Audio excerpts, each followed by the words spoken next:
Why would an elite, magical assassin intentionally stop his own heart? To hunt down a rogue target, he orchestrates his own clinical death so he can physically separate his living soul from his human body. It's a forgotten, agonizing ritual that pushes his glowing life force entirely out into the void, only to boot his consciousness back up inside a tiny, cold-blooded chameleon. Suddenly, a master tactician is trapped in a primitive reptilian brain, fighting pure animal instinct just to remember his ultimate mission. But his genius infiltration plan immediately hits a wall. He is utterly helpless, tossed around like literal baggage in a deafening airplane cargo hold. When his dented cage finally crashes onto the sweltering Arizona tarmac, human intellect overrides the animal. He uses his tiny claws to expertly manipulate a mechanical latch and escape.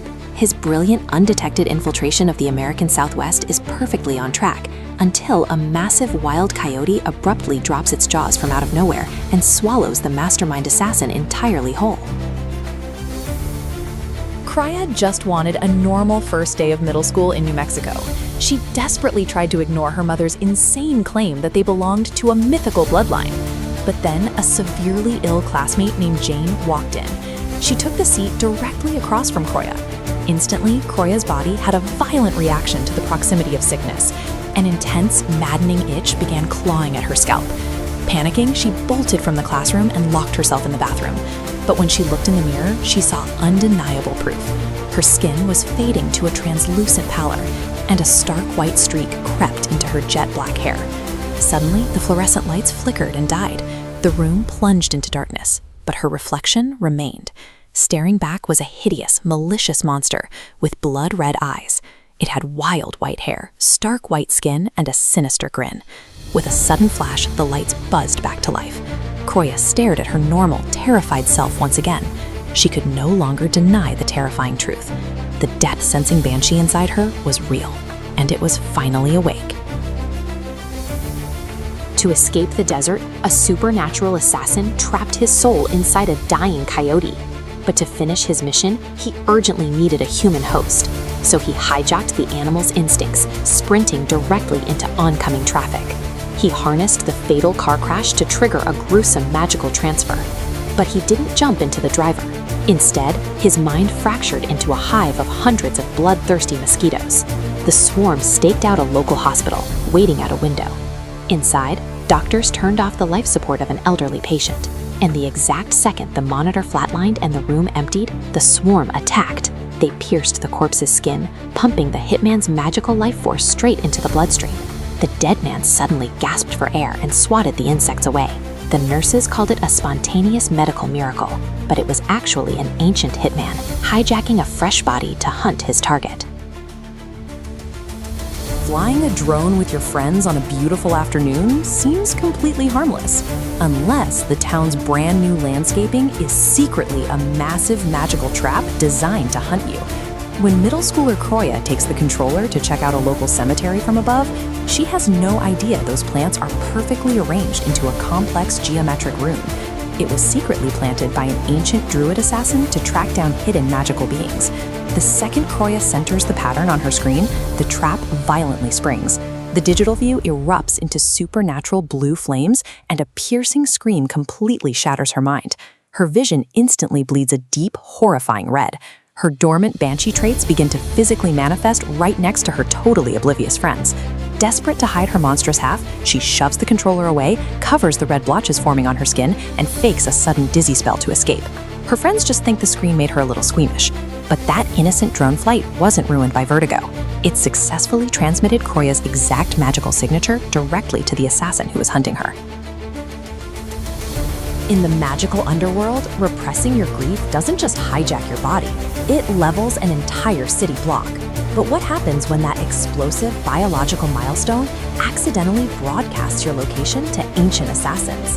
For a young half-fae banshee, this is the terrifying, uncontrollable onset of her first scream. It starts with frantic physical discomfort. Her scalp burns and blinding crimson tunnel vision overtakes her sight. Driven by pure panic and pent-up magic, she enters an involuntary, trance-like sprint. She levitates just inches above the desert floor, blindly propelled toward an abandoned industrial site. Then, the physical transformation hits its horrifying peak. Her dark hair flashes stark white, her eyes burn blood red, and impossible pressure coalesces in her core. Unable to contain the energy, she unleashes a massive concussive physical shockwave. The blast shatters the glass of the surrounding buildings, whipping the desert dirt into a chaotic cyclone. Just as quickly, the violent energy dissipates. The area falls completely silent, leaving the girl entirely drained and collapsing into unconsciousness amidst the wreckage. This catastrophic release of energy wasn't a deliberate weaponized attack. It was a totally unavoidable natural biological milestone. Unfortunately, that massive magical flare just broadcasted her exact unprotected location to the ancient druid assassins hunting her. Everyone thinks a banshee is just a terrifying monster of death. But why did a teenage girl named Kroya's horrific powers suddenly transport her to a pitch-black riverbank in the middle of the night? Standing before her in the dark was her best friend, Jane. Except Jane was no longer sick from cancer. She was perfectly healthy and glowing with an ethereal light.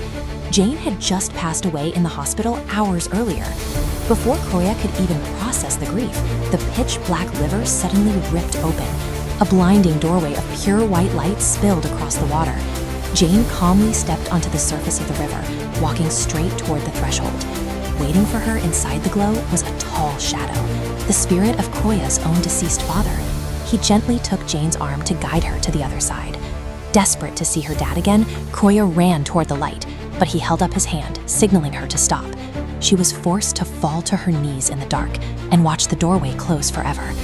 You see, banshees aren't evil monsters. They are supernatural guardians. They bear the heavy, heartbreaking duty of safely escorting human souls into the afterlife. And that terrifying scream, it's just the sound of a guardian saying their final goodbye.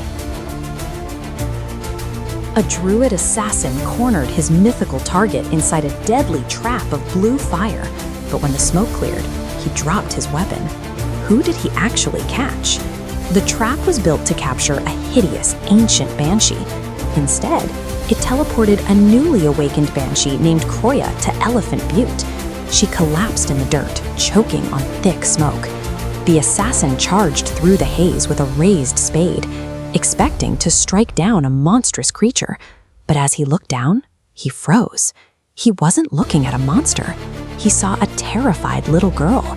Realizing his order sent him to kill a child, his weapon fell. Then, a devastating shockwave hit. Kroya's mother arrived. Stark white hair, glowing red eyes, and a reality-bending scream. The magical assault slammed into the assassin.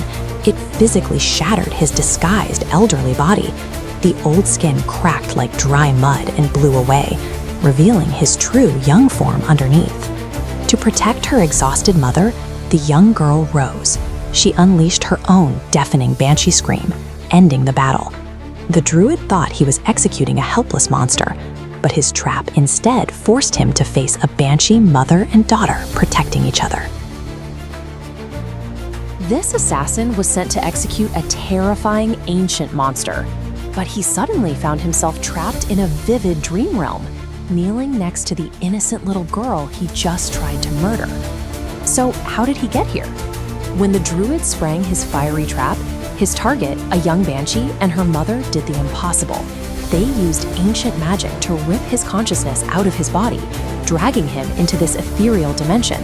And waiting for them was the Banshee Queen, Kleena. Flanked by a massive red-eyed white cat and radiant colorful birds, she is an overwhelming force of nature. Staring at the terrified child, the assassin realizes his entire brotherhood has manipulated him. He immediately renounces his lifelong mission and swears a vow of peace to the queen. Kleena accepts this unprecedented truce. Because the mother successfully protected her final human charge, the queen issues a historic decree, liberating the banshees from centuries of magical servitude. The spell breaks and the assassin violently snaps back into his physical body in the real world.